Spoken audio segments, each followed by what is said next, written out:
अनंत कोटि ब्रह्मांड नायक राजाधिराज योगीराज परम ब्रह्मा श्री सच्चिदानंद सद्गुरु साईनाथ महाराज की जय। नमस्कार, जय साईं राम।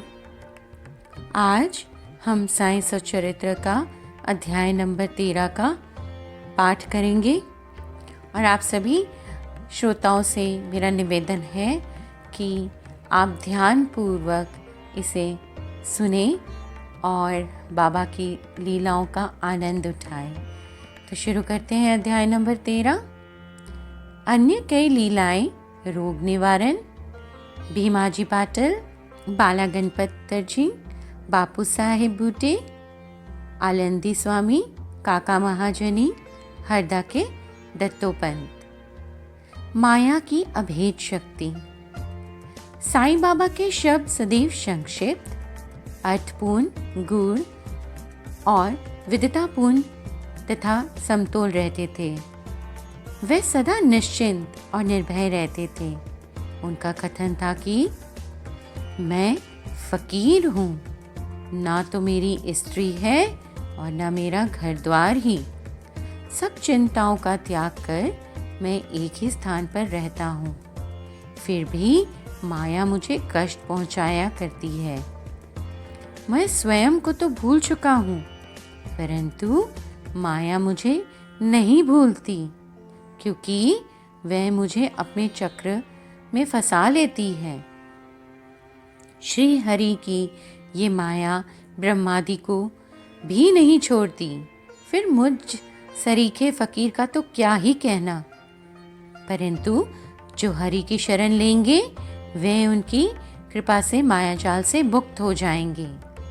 इस प्रकार बाबा ने माया की शक्ति का परिचय दिया। भगवान श्री कृष्ण भागवत में कहते हैं कि संत मेरे जीवित स्वरूप हैं। अब साईं बाबा का कहना यही था कि वे भाग्यशाली जिनके समस्त पाप नष्ट होने हों, वे ही मेरे उपासना की ओर अग्रसर होते हैं। यदि तुम केवल साईं साईं का ही स्मरण करोगे तो मैं तुम्हें भवसागर से पार कर दूंगा। इन शब्दों पर विश्वास करो, तुम्हें अवश्य लाभ होगा। मेरी पूजा के निमित्त कोई सामग्री या अष्टांग योग की भी आवश्यकता नहीं है। मैं तो भक्ति में ही निवास करता हूँ। अब आगे देखिए कि अनाश्रितियों के आश्रयदाता साईं ने भक्तों के कल्याणार्थ क्या क्या दिया। भीमाजी पाटिल, सत्य साईं व्रत।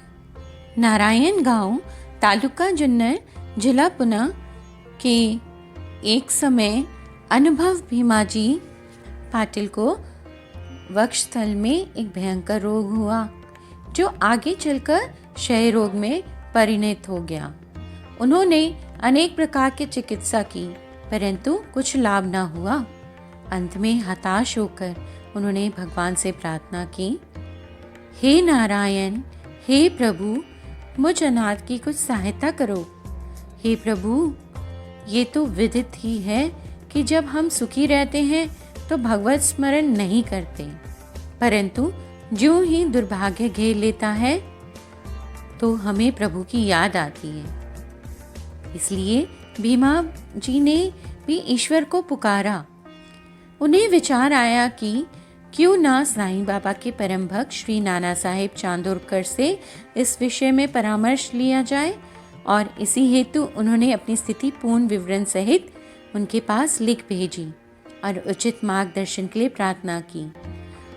प्रत्युत्तर में श्री नाना साहिब ने लिख दिया कि अब तो केवल एक ही उपाय शेष है, वह साईं बाबा के चरण कमलों की शरणागति। नाना साहिब के वचनों पर विश्वास कर उन्होंने शिरडी प्रस्थान की तैयारी की। उन्हें शिरडी में लाया गया और मस्जिद में ले जाकर लिटाया गया। श्री नाना साहिब और श्यामा भी उस समय वहीं उपस्थित थे। बाबा बोले कि ये पूर्व जन्म के बुरे कर्मों का फल ही है, इसी कारण मैं इस झंझट में नहीं पड़ना चाहता।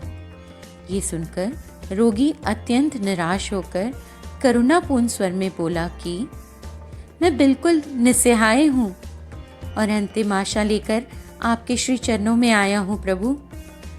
आपसे दया की भीख मांगता हूँ। हे दीनों के शरण, मुझ पर दया करो। इस प्रार्थना से बाबा का हृदय द्रवित हो आया और वह बोले कि अच्छा ठहरो, चिंता ना करो, तुम्हारे दुखों का अंत शीघ्र होगा। कोई कितना भी दुखित और पीड़ित क्यों ना हो, जैसे ही वह मस्जिद की सीढ़ियों पर पैर रखता है वह सुखी हो जाता है।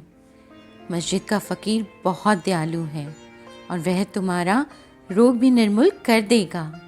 वह तो सब पर प्रेम और दया रखकर रक्षा करता है। रोगी को हर 5वें मिनट पर खून की उल्टी हुआ करती थी, परंतु साईं बाबा के समक्ष उसे कोई उल्टी ना हुई। जिस समय से बाबा ने अपने श्रीमुख से आशा और दयापूर्ण शब्दों में उदागर प्रकट किए, उसी समय से रोग ने भी पलटा खाया। साईं बाबा ने रोगी भीमाबाई के घर में ठहरने को कहा। ये स्थान इस प्रकार के रोगी का सुविधाजनक और स्वास्थ्यप्रद तो ना था, फिर भी साईं बाबा की आज्ञा कौन टाल सकता था। वहां पर रहते हुए साईं बाबा ने 2 स्वप्न देकर उसका रोग हरण कर लिया। पहले स्वप्न में रोगी ने देखा कि वह एक विद्यार्थी है और शिक्षक के समान कविता मुखाग्र न कर सकने के दंड स्वरूप बैतों की मार से असहनीय कष्ट भोग रहा है। दूसरे स्वप्न में उसने देखा कि कोई हृदय पर नीचे से ऊपर और ऊपर से नीचे की ओर पत्थर घुमा रहा है, जिसे उसे असहाय पीड़ा हो रही है। स्वप्न में इस प्रकार कष्ट पाकर वह स्वस्थ हो गया और घर लौट आया। फिर भी वह कभी कभी शिरडी आता और श्री सच्चिदानंद साईं बाबा की दया का स्मरण कर साष्टांग प्रणाम करता था। बाबा अपने भक्तों से किसी वस्तु की आशा न रखते थे, वह तो केवल स्मरण, दृढ़ निष्ठा और भक्ति के भूखे थे।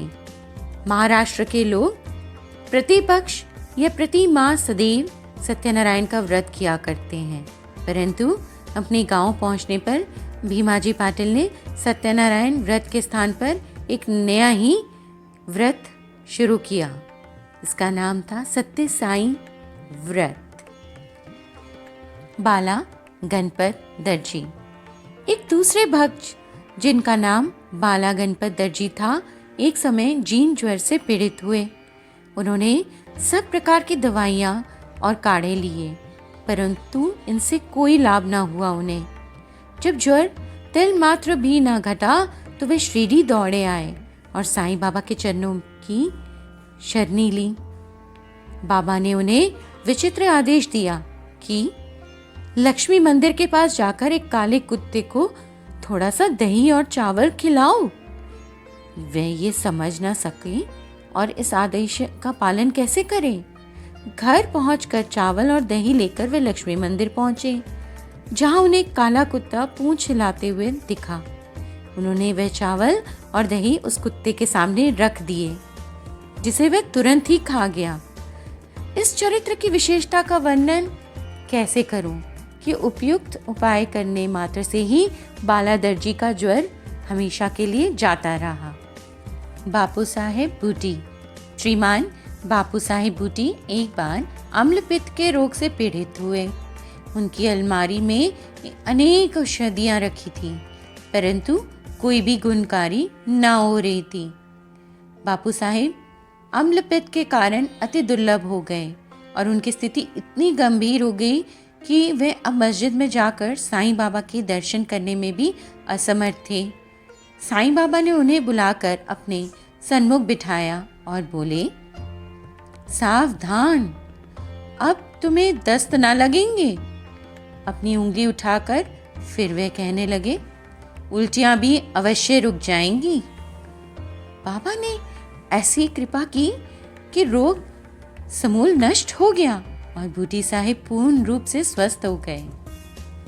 एक अन्य अवसर पर भी वे हैजा से पीड़ित हो गए। फलस्वरूप उनकी प्यास अधिक तीव्र हो गई। डॉक्टर पिल्ले ने हर तरह के उपचार किए, परंतु स्थिति न सुधरी। अंत में वे फिर साईं बाबा के पास पहुंचे और उनसे प्रार्थना की। तो बाबा ने उनकी प्रार्थना सुनकर कहा, मीठे दूध में उबाला हुआ बादाम, अखरोट और पिस्ते का काढ़ा पियो, ये औषधि बतला दी। दूसरा डॉक्टर या हकीम साईं बाबा की बतलाई हुई इस औषधि को प्राणघातक ही समझता, परंतु साईं बाबा की आज्ञा का पालन करने से ये रोगनाशक सिद्ध हुई और आश्चर्य की बात है कि रोग समूल नष्ट हो गया। आलंदी के स्वामी। आलंदी के एक स्वामी साईं बाबा के दर्शनार्थ शिरडी पधारे। उनके कान में असह्य पीड़ा थी, जिसके कारण उन्हें एक पल भी विश्राम करना दुष्कर था। उनकी शल्य चिकित्सा भी हो चुकी थी, परंतु स्थिति में कोई विशेष परिवर्तन न हुआ। दर्द भी अधिक था। वह परेशान होकर वापस लौटने के लिए साईं बाबा से अनुमति मांगने गए। ये देखकर श्यामा ने साईं बाबा से प्रार्थना की कि स्वामी के कान में अधिक पीड़ा है, बाबा आप इन पर कृपा क्यों नहीं करते? साईं बाबा आश्वासन देकर बोले, अल्लाह अच्छा करेगा। स्वामी जी पुनः वापस लौट गए और एक सप्ताह के बाद उन्होंने शिरडी पत्र भेजा कि पीड़ा शांत हो गई है, परंतु सूजन अभी पूर्ववत ही है। सूजन दूर हो जाए इसके लिए वे शल्य चिकित्सा ऑपरेशन कराने बम्बई गए।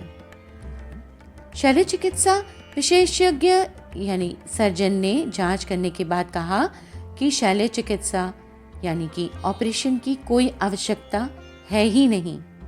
साईं बाबा के शब्दों का गुणार्थ हम नीरे मूर्ख क्या समझें।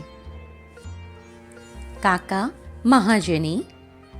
काका महाजनी नाम की एक अन्य भक्त को अतिसार की बीमारी हो गई।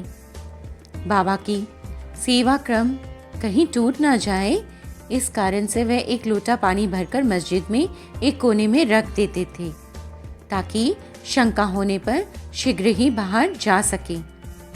श्री साईं बाबा को तो संविदित ही था, फिर भी काका ने साईं बाबा को सूचना इसलिए नहीं दी कि वे रोग से शीघ्र मुक्त हो पाएंगे। मस्जिद में फर्श बनाने की स्वीकृति बाबा से प्राप्त हो चुकी थी, परंतु जब कार्य प्रारंभ हुआ तो साईं बाबा क्रोधित हो गए और उत्तेजित होकर चिल्लाने लगे, जिससे भगदड़ मच गई। जैसे ही काका भागने लगे, वैसे ही साईं बाबा ने उन्हें पकड़ लिया और अपने सामने बैठा लिया। इस गड़बड़ी में कोई आदमी मूंगफली का एक छोटी सी थैली वहां भूल गया। बाबा ने एक मुट्ठी मूंगफली उसमें से निकाली और छीलकर दाने काका को खाने के लिए दिए। क्रोधित होना, मूंगफली छीलना और उन्हें काका को खिलाना, ये सब कार्य एक साथ ही चलने लगा। स्वयं बाबा ने भी उसमें से कुछ मूंगफली खाई। जब थैली खाली हो गई तो बाबा ने कहा कि मुझे प्यास लगी है, जाकर थोड़ा जल ले आओ। काका एक घड़ा पानी भर लाए और दोनों ने उसमें से पानी पिया। फिर साईं बाबा बोले कि अब तुम्हारा अतिसार रोग दूर हो गया, तुम अपने फर्श के कार्य की भी देखभाल कर सकते हो। थोड़े ही समय में भागे हुए लोग भी लौट आए। कार्य पुनः प्रारंभ हो गया। काका का रोग अब प्राय दूर हो चुका था, इस कारण वे कार्य में संलग्न हो गए। क्या मूंगफली अतिसार रोग की औषधि है? इसका उत्तर कौन दे? वर्तमान चिकित्सा प्रणाली के अनुसार तो मूंगफली से अतिसार में वृद्धि होती है, ना कि मुक्ति। इस विषय में सदैव की भांति साईं बाबा के श्री वचन ही औषधि स्वरूप थे। श्री सच्चिदानंद की जय। हरदा के दत्तोपंत। हरदा के एक सज्जन जिनका नाम श्री दत्तोपंत था, वह उदर रोग से पीड़ित थे। किसी भी औषधि से उन्हें लाभ न हुआ। अचानक कहीं से साईं बाबा की कीर्ति उनके कानों में पड़ी कि उनकी तीसरी मात्र से ही रोगी स्वस्थ हो जाते हैं। अतः वे शिरडी आए और साईं बाबा के चरणों की शरण ली। बाबा ने प्रेम दृष्टि से उनकी ओर देखकर आशीर्वाद देकर अपना वृद्ध हस्त उनके मस्तक पर रखा। आशीष और उदी प्राप्त कर वे स्वस्थ हो गए तथा भविष्य में उन्हें फिर कोई पीड़ा न हुई। इसी तरह के निमित्त लिखित 3 चमत्कार इस अध्याय के अंत में टिप्पणी में दिए गए हैं। माधवराव देशपांडे बवासीर रोग से पीड़ित थे। बाबा की आज्ञा अनुसार सोनामुखी का काढ़ा सेवन कर वे निरोग हो गए। 2 वर्ष पश्चात उन्हें पुनः वही पीड़ा उत्पन्न हुई। साईं बाबा से बिना परामर्श लिए वे उसी काढ़े का सेवन करने लगे। परिणाम ये हुआ कि रोग अधिक बढ़ गया, परंतु बाद में साईं बाबा की कृपा से वे शीघ्र ही ठीक हो गए।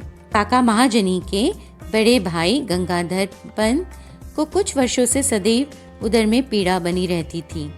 साईं बाबा की कीर्ति सुनकर वे भी शिरडी आए और आरोग्य प्राप्ति के लिए प्रार्थना करने लगे। साईं बाबा ने उनके उदर को स्पर्श कर कहा, अल्लाह अच्छा करेगा। इसके पश्चात तुरंत ही उनकी उदर पीड़ा मिट गई और वे पहले जैसे स्वस्थ हो गए। श्री नाना साहिब चांदोरकर को भी एक बार उदर में पीड़ा होने लगी। वे दिन रात मछली के समान तड़पने लगे। डॉक्टरों ने अनेक उपचार किए, परंतु कोई परिणाम न निकला। अंत में वे श्री सच्चिदानंद साईं बाबा की शरण में आए। साईं बाबा ने उन्हें घी के साथ बर्फी खाने की आज्ञा दी। इस औषधि के सेवन से वे पूर्ण स्वस्थ हो गए। इन सब कथाओं से यह प्रतीत होता है कि सच्ची औषधि जिससे अनेकों को स्वास्थ्य लाभ हुआ है, वह साईं बाबा के केवल श्रीमुख से उच्चरित वचनों एवं उनकी कृपा का ही प्रभाव था। श्री सद्गुरु साईनाथ महाराज की जय। समाप्त हुआ हमारा अध्याय नंबर 13 का। आप सबसे विदा लूंगी आज के लिए और हाजिर होती हूँ अध्याय नंबर 14 को लेकर जल्द ही। तब तक के लिए जय साईं राम, जय साईं राम, जय साईं राम।